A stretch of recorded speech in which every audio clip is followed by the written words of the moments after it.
Hola, ¿qué tal? Yo soy Susana Sáenz y les doy la bienvenida al quinto episodio, el episodio final de esta serie de Grupo Val de Arquitectura de los Negocios, en el que hablamos de los orígenes de uno de los grupos empresariales más importantes de México, de la familia Balleres. Y a lo largo de esta serie hemos profundizado en el negocio minero con Industrias Peñoles y Fresnillo, en los negocios de lujo de Palacio de Hierro y Tane, así como de los negocios financieros que son GNP, Profuturo y Valmex. Por último, y no menos importante, hablaremos en este capítulo de cierre de la pasión del negocio taurino que viene desde don Alberto Balleres y del orgullo que ha sido para la familia El Itam, uno de los mayores legados de don Raúl Balleres. Y sin duda hay muchos otros negocios tanto en México como en España que no son tan significativos y que ya no nos dio tiempo de tocar en esta serie. Pero bueno, antes de empezar, quiero agradecerles a todos y cada uno de ustedes que han escuchado la serie completa, que han calificado los episodios y que nos han hecho llegar todos sus comentarios. En verdad que estamos súper agradecidos de todo su feedback. Incluso nos llegaron anécdotas de personas que viven en alguna de las ciudades donde opera el grupo o que tiene vínculos con la familia, desde Fresnillo, Zacatecas, hasta Barcelonet en Francia. Y es que este ha sido un gran esfuerzo de investigación, de tiempo y de edición de varias personas que estamos en el equipo, así que no saben cuánto valoramos que nos den su retroalimentación, que califiquen el podcast, que se suscriban y que nos pidan que hagamos más.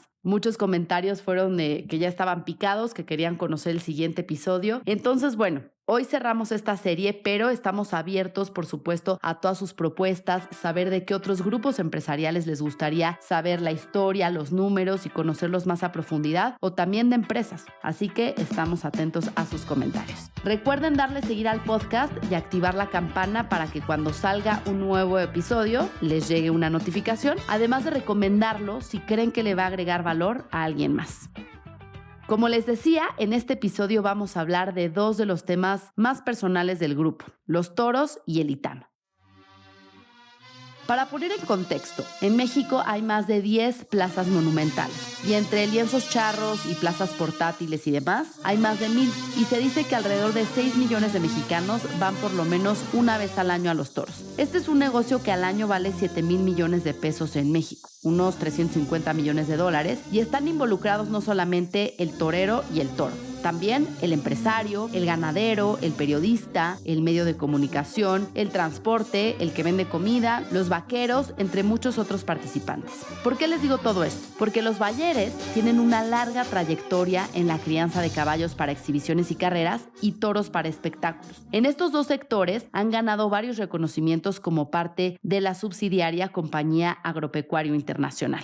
Se dice que los toros reflejan el carácter de sus criadores. Y cuando yo tuve la oportunidad de entrevistarme 2 veces con don Alberto, una de ellas para recibir la invitación a formar parte de los comunicadores de la Plaza México en las narraciones, lo cual me llenó de orgullo y era algo que yo buscaba hacía 20 años, que me llegó en un momento justo. Y luego otra en la que nos invitó a varios periodistas a comer y fue una comida muy amena donde conoces de manera sencilla a un personaje tan importante, pero tan importante, con una sencillez, un sentido del humor muy interesante, muy rápido, muy directo, y te das cuenta que compartes la misma pasión, y con eso era suficiente para que ya tuvieras un vínculo, no te voy a decir de amistad, ni mucho menos, pero ya un vínculo de conexión que es muy importante. Y toda esa manera de ser, de comportarse, de hacer negocios, pues se refleja en sus toros, ¿no? Por lo general sus toros son toros muy bien presentados, le salen como a todo el mundo buenos, malos y irregulares, ¿no? En aquella comida nos decían, hombre, uno cuida la vaca, cuida al becerro, lo alimenta, lo cuida 5 años, luego sale el toro y hace lo que le da la gana. O sea, o no embiste o le cortan las orejas, ¿no? Pero compartir esa pasión es algo que realmente me quedó muy grabado. Y lo mismo pasa ahora con Juan Pablo. Tú hablas con Juan Pablo las veces que he tenido la oportunidad de hacerlo y es un hombre abierto, es un hombre franco, que te das cuenta que comparte la misma pasión que tú, que comparte la misma pasión de millones de mexicanos. Acabamos de escuchar a Rafael Cue, uno de los periodistas en el ámbito de toros más reconocidos y que más le sabe. Él me platicó del negocio de la ganadería, de las que hay alrededor de 300 en México, que están registradas ante la Asociación Nacional de Toros de Lidia y que en total ocupan más de 170,000 hectáreas de campo. Incluso hay estados con más hectáreas como Tlaxcala y Guanajuato, pero me decía que la maravilla de estos lugares es la vida ecológica que se genera. ¿Esto qué quiere decir? Pues bueno, que en una ganadería puede convivir el toro bravo con los conejos, coyotes, águilas, insectos, todo tipo de flora, y esto genera un paraíso ecológico para todas las especies, de acuerdo incluso con algunos estudios. Pero, ¿cómo funciona el negocio? El toro, por lo general, necesita aproximadamente 1 hectárea por cabeza para poderse desarrollar de forma natural. Recordemos que el toro es el animal que se desarrolla de manera más orgánica. No es estabulado, no se mete en un corralito y se le da de comer. Vive 3 o 4 años en absoluta libertad y solo al final, cuando se está preparando para la plaza, ya se mete a comer alimento concentrado para ponerlo como un verdadero atleta. Entonces, una ganadería que digamos tenga 150 vacas, genera aproximadamente unos 120 crías, de las cuales mitad son machos, mitad son hembras. De esos 60 machos, pues estás hablando que pueden salir a lo mejor 10 corridas de toros. Se van a vender algunas como novilladas, otras como corridas, otras como festivales, y ahí la ganadería tiene ingresos. Y con eso, bien manejada, con un buen año como el que estamos teniendo de lluvias, no se tiene que gastar tanto en alimento y el punto de equilibrio es más fácil de lograr, porque el gasto fuerte de los ganaderos, una vez quitando las instalaciones y el ganado, pues es el alimento. En las secas, los ganaderos pues les dan de comer a todas las vacas para mantenerlas fuertes, pensando en que el siguiente año sean fértiles y tengan ya sea un becerro o una becerra. En el momento que la fertilidad se pierde, pues el rendimiento de la ganadería baja, ¿no? Hay ganaderías que por la calidad que tienen, pues venden todos sus festejos y además por la calidad genética que poseen, otros ganaderos compran vacas y sementales y eso los hace negocio. En el mejor de los casos, una ganadería puede salir en punto de equilibrio y los ganaderos que son ganaderos no son por negocio, son evidentemente por una pasión por el campo bravo, por una vocación ganadera y por un amor a desarrollar este animal maravilloso que es el toro bravo. Y decir también que solamente el 7-8% del ganado es el que llega a la plaza. Y precisamente hablando del toro, a lo largo de 100 años se han ido desarrollando pues diferentes tipos de toros, ¿no? Con diversos encastes, Saltillo, Domecq, entre otros. Y todos estos encastes son los que hay en España. Llamamos toro mexicano a este toro que se fue desarrollando con base en una importación que hicieron los hermanos Yaguno a principios del siglo pasado, hace ya más de 100 años, donde trajeron, me parece que son 9 vacas o 12 vacas, y con esas 12 vacas, que se les llaman puras, y algunos toros, les llaman puros porque venían directos de España, ellos ya tenían una ganadería en México, una ganadería que del ganado salvaje, alguno braveaba, no había toros y había vacas que por no estar acostumbradas al contacto con el humano, braveaban, embestían, atacaban. Esas vacas, con algún toro de lidia que tenía, se empezó a generar una raza, vamos a llamar mestiza, que tuvo la condición de atacar o de embestir, pero también hacerlo con cierta calidad de los animales mansos, no de lidia. Cuando traen esta importación de estas vacas puras, empiezan a manejar, digamos que las ganaderías, generan una fuerza genética muy grande y que de ahí van surtiendo a otras ganaderías.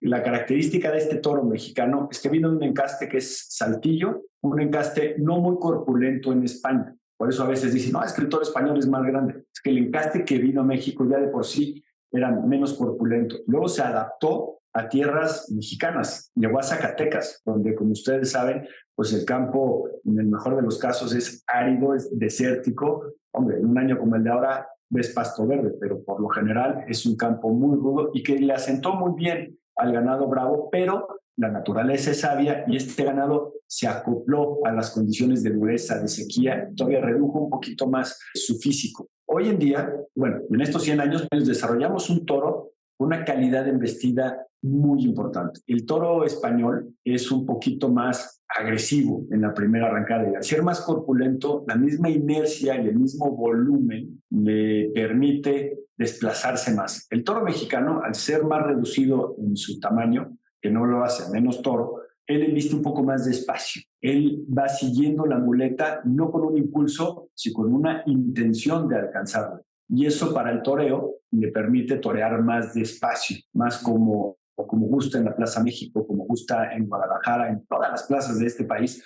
en donde el muletazo es muy lento y casi el olé va al ritmo de la velocidad del toro. Y es que los Bayeres son de las familias más importantes de la industria. Tienen la empresa que más inversión genera en plazas de toros y en ferias. Primero con don Alberto Bayeres y después su hijo Juan Pablo, que se quedó al frente. Él tiene un Executive MBA por el ITAM y Arizona State University y un diplomado en el liderazgo en Harvard. Y tiene ya más de 17 años dentro del Grupo Val, siendo director general de la Compañía Agropecuaria Internacional y del Grupo Taurino Internacional. Cuya pasión de don Alberto, que en paz descanse, y de su hijo Juan Pablo y Alejandro, que también gusta, pero bueno, él está más metido en la pasión, más el negocio. Pero la pasión de tanto de don Alberto como de Juan Pablo es fascinante porque siendo tan importantes en el mundo de los negocios, dedicaron mucho, y dedica Juan Pablo mucho tiempo al tema de la industria taurina, de la ganadería taurina. Don Alberto se hizo ganadero por primera vez en 1955, al fundar la ganadería de Begoña, allá en Doctor Mora, Guanajuato, donde se continúa el rancho.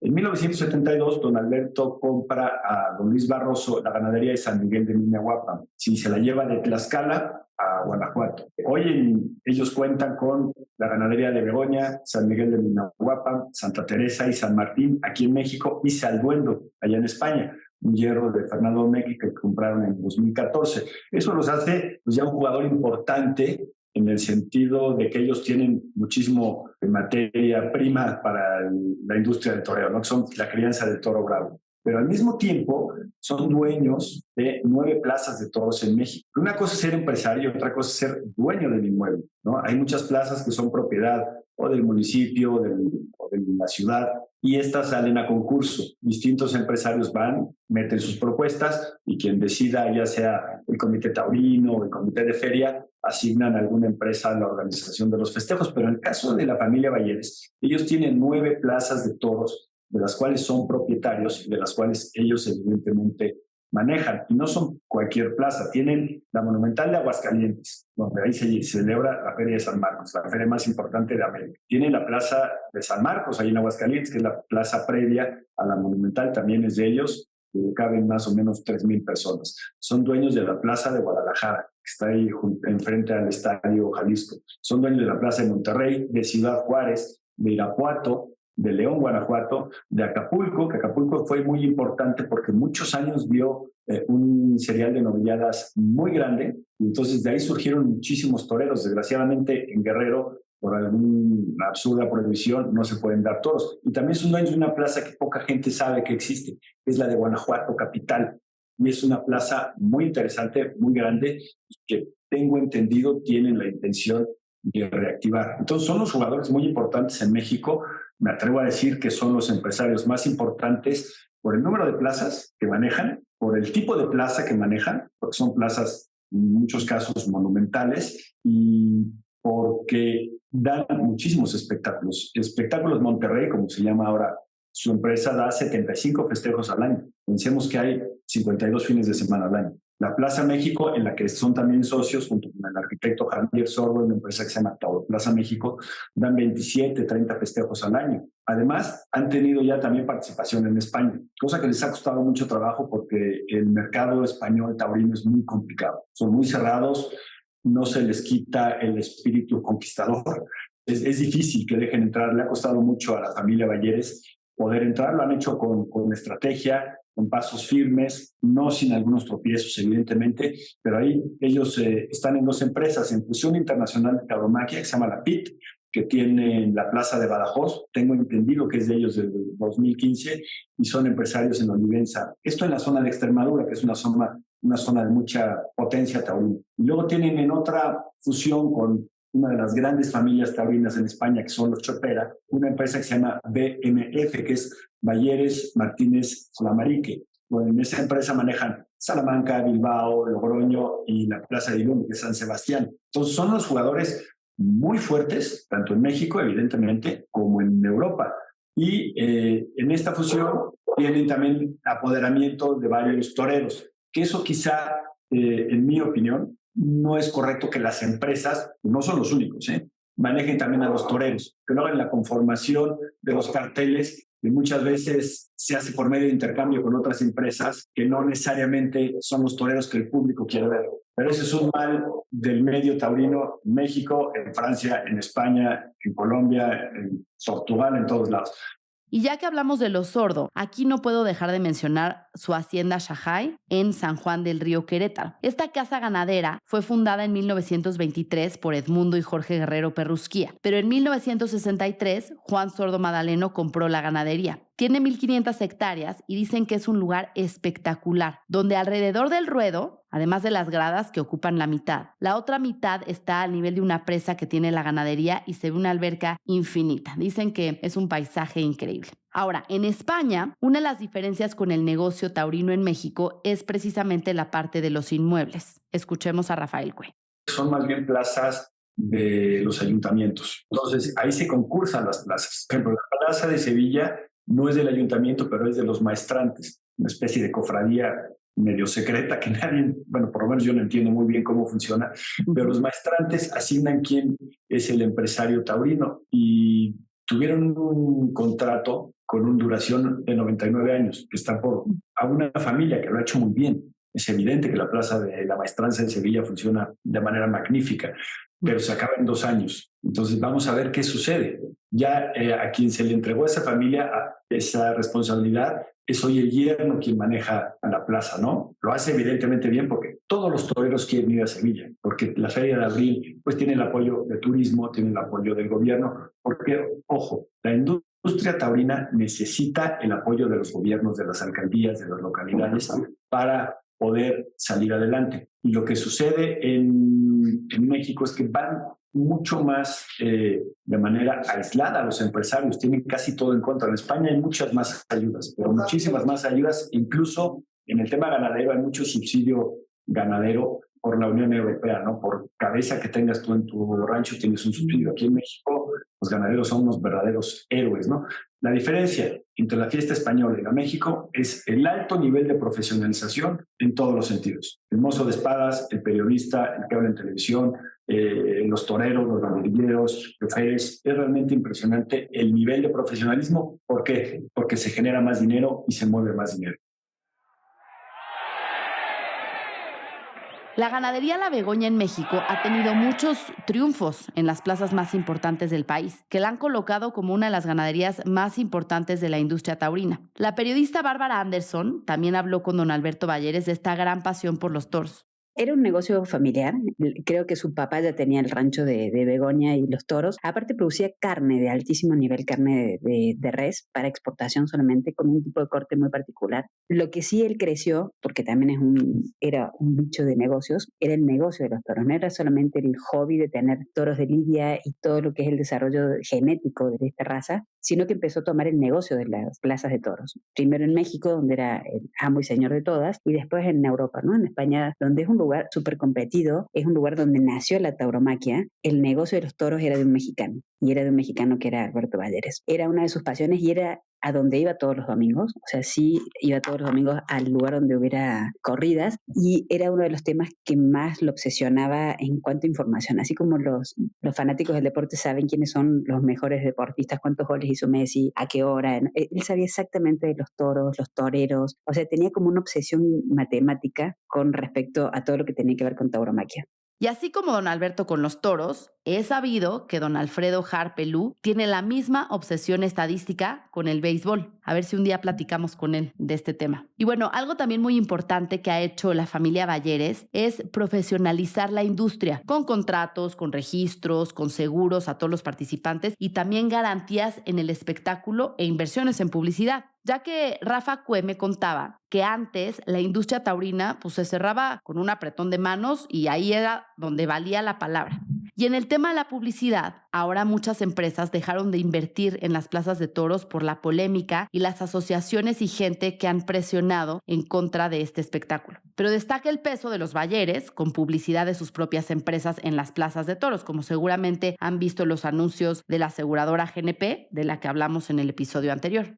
Ese es un gran ejemplo del cual yo tengo el privilegio de poder ejercer, porque si no fuera por GNP y otras empresas de gente de los toros, invierte parte de sus presupuestos publicitarios en la tauromaquia, no habría revistas, no habría programas de televisión, no habría nada. Eso vale la pena. Yo te cuento, yo empecé en el 1995 con la revista Matador, hace ya muchísimos años. Teníamos, guarda los nombres, a La Corona, teníamos a Delicados, teníamos a Raleigh, teníamos a Domecq y teníamos a Telmex, fijos. Entonces, era un ingreso de estas importantes marcas para cada feria. O sea, si alguien daba la feria de Moroleón, se iba con el de la cervecería y le daba dinero. La cervecería se peleaban. O sea, realmente licitaban contratos. ¿Tú sabes lo que significa la feria de San Marcos, Aguascalientes, para cerveza? Años después, vivimos el absurdo de que las marcas no se quieren involucrar con un espectáculo tradicional porque hay sangre. No hacen publicidad, pero sí venden producto.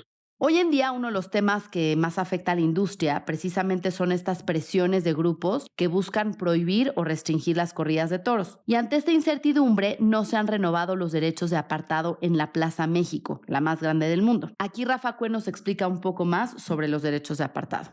Sin ser yo vocero de Tauroplaza México ni de la empresa, no lo soy, pero bueno, por lo que tengo entendido y lo que he podido hablar con su director Mario Zulaika, los derechos de apartado son este privilegio con el que contamos las familias que nos han venido de herencia o gente que ha comprado sus lugares, y lo que hacen es te garantizan el poder comprar el boleto de X butaca, ¿sí? Te dan días de anticipación para poderlo hacer, y si tú no lo compras, ya sale a la venta pública. Eso, pues, hombre, te garantizaba eso, el tener tu lugar, ¿no? No eres dueño de ese lugar, sino simplemente eres dueño del derecho de que te aparten ese lugar. En otra época, esos derechos de apartado tenían un valor inmenso. Se llegaron a pagar verdaderamente fortunas por sentarte atrás del burladero de matadores en las tardes más importantes de sociedad y taurinas, ¿no? Hoy en día ese valor, si bien no es el mismo, no lo ha perdido, pero hoy en día la empresa de la Plaza México, con muy buen tino y realmente en un afán de proteger a su público, pues no los ha renovado, dejando de tener ese gran ingreso. ¿Por qué? Porque lo que se llama temporada grande está en litigio. Por eso se han estado dando toros, pero no bajo la denominación de temporada grande. Entonces, quien genera el dinero en el mundo taurino, pues es el público. O sea, es imposible salvar este negocio, aunque un empresario le meta dinero, si no hay público en las plazas. Y sin duda, pues es otra de las industrias que sufrió mucho durante la pandemia. El único ingreso que tienen los ganaderos de Bravo es pues, que salgan las corridas, ¿no?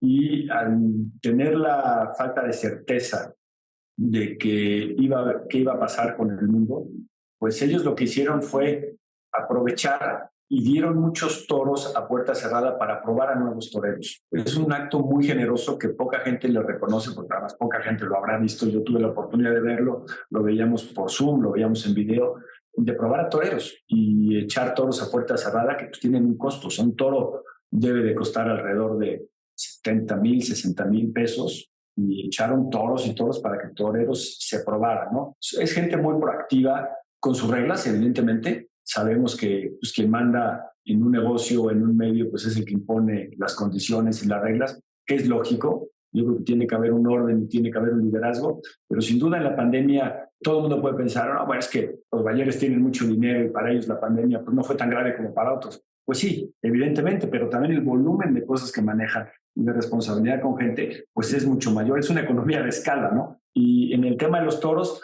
fueron de los primeros en reactivar, en buscar cómo reactivar la fiesta, y eso pues hay que agradecérselo sin duda. Con esta presencia tan consolidada que ya tienen en México y cómo se han ido colocando y abriendo camino en España, le pregunté a Rafa Cue si será que pronto veremos a los bayeres expandirse en más países de Latinoamérica, por ejemplo. Yo creo que el único país con pujanza taurina fuerte hoy en día es el Perú. En Perú se siguen construyendo plazas de toros gracias al entusiasmo de la gente por tener a la figura máxima del toreo, que es Andrés Rocarrey.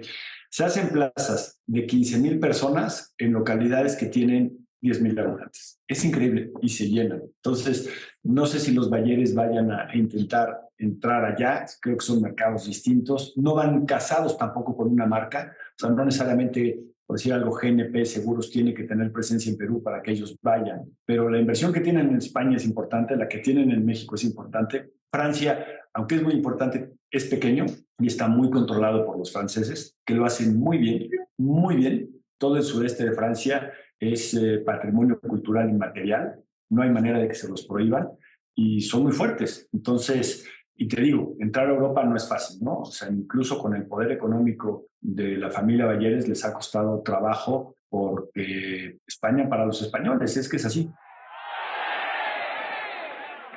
Sin duda, los toros y la fiesta brava son una pasión que va más allá de una cifra de negocio. Es parte de la tradición y un vínculo que genera identidad. Sin duda, así como recordamos los caballos de Domecq, encabezado en nuestro país por don Antonio Ariza, cada vez que escuchamos toros de la Begoña, pensemos en la familia Balleres y el Grupo Val. Las tres unidas por la letra B, que se alza en el Corporativo Central en Polanco, arriba del conocido Palacio de los Palacios, esta pirámide donde despachaba don Alberto, y no sabemos si ahora ahí despacha Alejandro Balleres. Pero bueno, ahora vamos a otra de las grandes pasiones del grupo, que es la educación.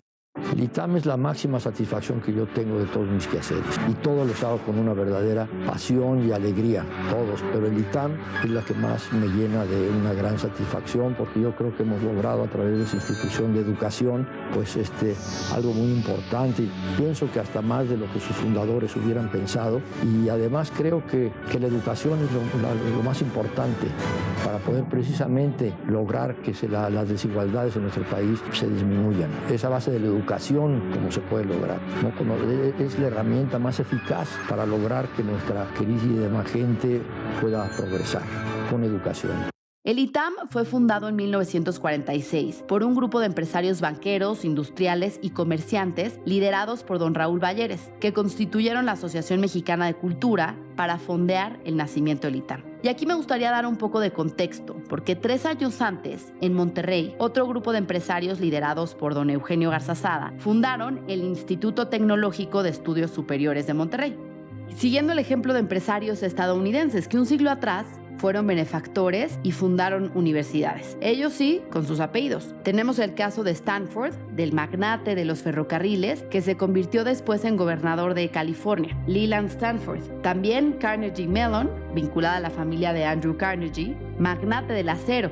Y Vanderbilt University, delegado de Cornelius Vanderbilt. Recordemos que por siglos la educación había estado vinculada principalmente al Estado a través de la milicia y a las órdenes religiosas, con algunas excepciones. Ahora, en nuestro país, además de la UNAM, la Universidad Nacional, surgen instituciones para responder a las necesidades técnicas de diferentes épocas. Y así es como nace a mediados del siglo XIX la Universidad de Chapingo, enfocada en el sector agropecuario. Y a mediados de los 30 del siglo pasado, el Instituto Politécnico Nacional, con un fuerte enfoque en carreras que vieran al futuro, como la muy novedosa en ese momento Ingeniería Mecánica Eléctrica en la famosa ESIME. Y es en ese contexto que a mediados de los 40 surgen en Monterrey primero y después en la Ciudad de México el TEC y el ITAM respectivamente, pensados como instituciones que puedan fungir como un semillero para las necesidades del empresariado y la banca en ambas ciudades. El ITAM se distinguió desde el principio por tener un enfoque más económico y administrativo, principalmente con las carreras Economía y Contaduría, a diferencia del TEC, que desde sus inicios tuvo ingenierías. Entonces, si lo pensamos históricamente, pues hace mucho sentido. A ver, Monterrey siempre fue más industrial, necesitando carreras enfocadas en la operación de plantas y la industria de la transformación, mientras que la Ciudad de México siempre ha estado más orientada al comercio y a la banca. Algunos años después, el vínculo del poder y dinero de forma natural evolucionó a que muchos cuadros del ITAM empezaran a ocupar posiciones técnicas en el gobierno, primero en Banjico y Hacienda y después en múltiples secretarías y organismos autónomos o reguladores como la Comisión Nacional Bancaria y de Valores o la CONSAR. Ahora, antes de que existieran el ITAM y el TEC, estos cargos, estas posiciones, estos perfiles, se formaban en la UNAM, o bien algunos se iban a Estados Unidos, principalmente al MIT, donde estudiaron, por ejemplo, don Eugenio Garzazada. En algunos contextos se dice que el TEC y el ITAM son las versiones mexicanas del MIT.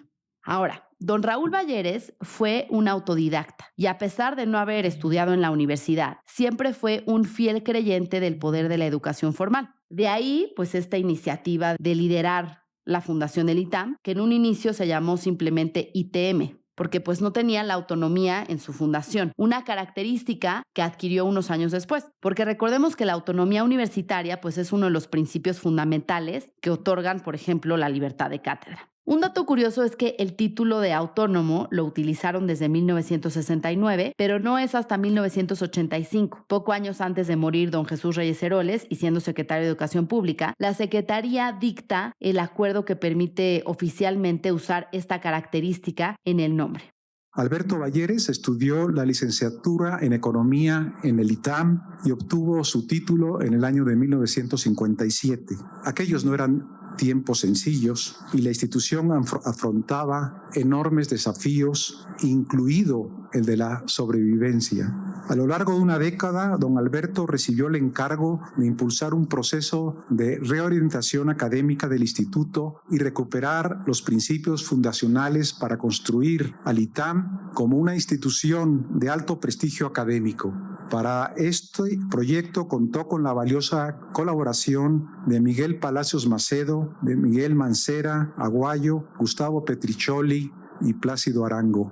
Acabamos de escuchar a Arturo Fernández, rector del ITAM desde 1992, y los personajes que mencionó, pues todos son instituciones en sí mismos. Este es el caso de Plácido Arango, fundador junto con sus hermanos Jerónimo y Domingo de la cadena Aurrerá. Gustavo Petriccioli, rector del ITAM en un periodo muy breve, en 1967, y recordemos que también fue secretario de Hacienda en el sexenio de Miguel de la Madrid. Quizás él, el primer secretario de Hacienda egresado del ITAM. Después seguirían Pedro Aspe, Francisco Gil, Luis Videgaray y José Antonio Meade. Don Miguel Mancera Aguayo, gobernador del Banco de México, y don Miguel Palacios Macedo, abogado, economista y filósofo contemporáneo de Narciso Bassols y Gómez Morín. Don Alberto, cito textualmente, fue un líder por atracción, no por imposición, y tenía la última esencia del liderazgo, que es enseñar a otros seres, a otras personas a ser líderes. Fin de la cita. Como fue su ferviente deseo, honremos su memoria con el compromiso de la comunidad universitaria expresado en su último mensaje con motivo del 75º aniversario del ITAM, en el que nos encomendó, y cito textualmente, en que seamos siempre un faro que ilumine el devenir empresarial, social y político del país con la luz de la razón, la aureola del conocimiento científico, la refulgencia de los hechos, el candil de la ética y con el fuego de una pasión por conseguir la grandeza de México mediante sus contribuciones para conseguir una sociedad más justa, más libre y más próspera. Como ya comentamos, a partir de mediados de los años 80, con la llegada de los llamados tecnócratas al poder a partir del sexenio de Miguel de la Madrid, los perfiles del ITAM adquieren pues cierta visibilidad en estos puestos técnicos del gobierno. Ya mencionábamos que secretarios de Hacienda como Petriccioli, Pedro Aspe, Francisco Gil en una etapa, y 20 años después José Antonio Meade y Luis Videgaray, dentro de muchos otros perfiles, ya no solo en Hacienda, sino en relaciones exteriores, en desarrollo social, así como en múltiples instituciones técnicas donde el rigor académico es importante para poder emitir opiniones, donde pues se toman decisiones de políticas públicas. Por ejemplo, Vicente Corta en el IPAB, Hanna Palacios en la COFESE o Agustín Carstens, que fue gobernador del Banco de México y ahora está al frente del Banco de Pagos Internacionales en Suiza, o Zoe Robledo, titular del IMSS, entre muchos otros. También empresarios y ejecutivos como María Asun Aramburu Zavala, la directora general de Tresalia, Julio Carranza, presidente de la Asociación de Bancos de México, Andrés Conesa de Aeroméxico, Alberto Lafuente de Shell, Mónica Aspe de AT&T, Aurelio Pérez de ADO, Alberto Torrado de Alsea, Miguel Ángel Dávila, fundador de Cinemex, o el periodista Carlos Loret de Mola. Y así hay una lista de muchos funcionarios y personajes públicos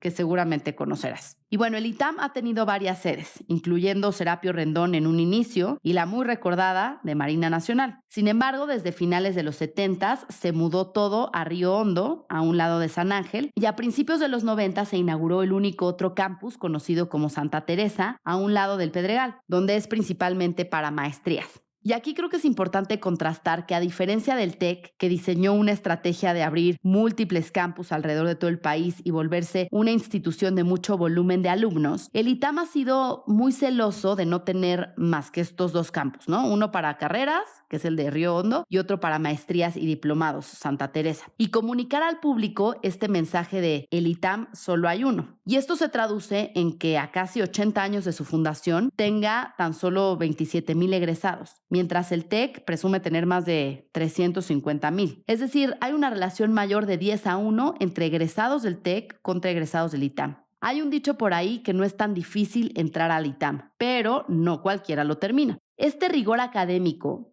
también hay que decir que le cobró factura al ITAM hace algunos años. Un poco antes del inicio de la pandemia, los alumnos se quejaron, alzaron la voz y hubo un llamado a huelga, algo que nunca había ocurrido en toda su historia. Entonces empezaron a hacer mesas de diálogo con los académicos, las autoridades de la universidad, y algunas cosas cambiaron. Se hizo un plan de soporte psicológico dentro de varias iniciativas que plantearon el futuro del ITAM como una institución más incluyente y adaptada a la nueva realidad sin dejar su esencia. Y es que es un hecho que el ITAM es un referente en la educación de México y Latinoamérica, y sus egresados ocupan posiciones de liderazgo en la iniciativa privada, en el gobierno y en las ONGs. Y en línea con esta renovación, en los últimos 4 años, me dicen que han trabajado en un programa llamado Concepto, con diferentes iniciativas para renovar la experiencia de los estudiantes y actualizar la formación con una visión de futuro, haciendo frente a los principales retos, ¿no? Como puede ser la transformación digital, la inteligencia artificial, la incertidumbre del panorama global, y esto también con una necesidad de construir comunidades más solidarias y comprometidas. Y bueno, antes de cerrar este tema, les quiero compartir algunas anécdotas que me platicaron exalumnos del ITAM que no dejan de ser interesantes. Por ejemplo, cuando don Alberto iba de visita al ITAM, se bloqueaba el último piso del estacionamiento para que aterrizara ahí su helicóptero. La construcción de la biblioteca Raúl Balleres Jr., que fue en honor al hermano mayor de don Alberto que murió muy joven, y la cual parece una sucursal del Palacio de Hierro. Se dice que es una de las bibliotecas más completas de la Ciudad de México y tiene más de 500,000 volúmenes y diferentes salas de consulta. También el famoso dominó en la cafetería, la Plaza Roja conocida como el Partenón, los rumores que el campus Río Hondo antes fue hospital, asilo y manicomio, el perro Colmillo convertido en mascota oficial del ITAM, inmortalizado en peluche, a la venta en la tienda del ITAM, el cual era un perro callejero que se acomodaba ahí a la entrada de Río Hondo, las trajineras de inicio de cursos y los mariachis de fin de carrera cada semestre. Por supuesto, los exámenes departamentales en sábado, los jovitacos que se pedían en clave como si fuera fórmula de economía, la libertad de cátedra que permitía a los profesores fumar adentro del salón hasta hace relativamente pocos años, la grilla política en las planillas y la escritura en el supuesto, el periódico interno. Las clases de redacción de las que nadie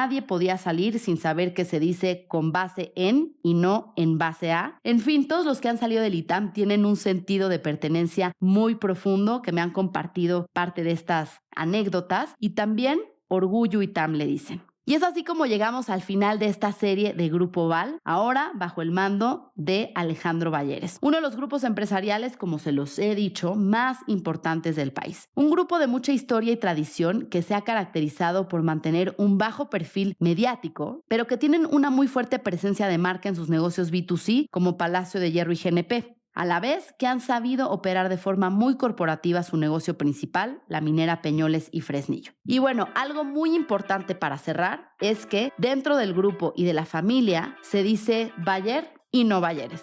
Muchas gracias por escucharnos, por su feedback. No dejen de mandarnos sus comentarios, por favor, y denle seguir al podcast en Spotify y en Apple Podcast. Nos escuchamos en la próxima temporada de Arquitectura de los Negocios en noviembre. Esta es una producción de White Paper Media, la fuente de información de negocios en la que confían los principales empresarios y empresarias de nuestro país. Yo soy Susana Sáenz y si tienes curiosidad de cómo opera alguna industria o sector o alguna empresa, mándame tus sugerencias a susana@whitepaper.mx. Suscríbete en whitepaper.mx.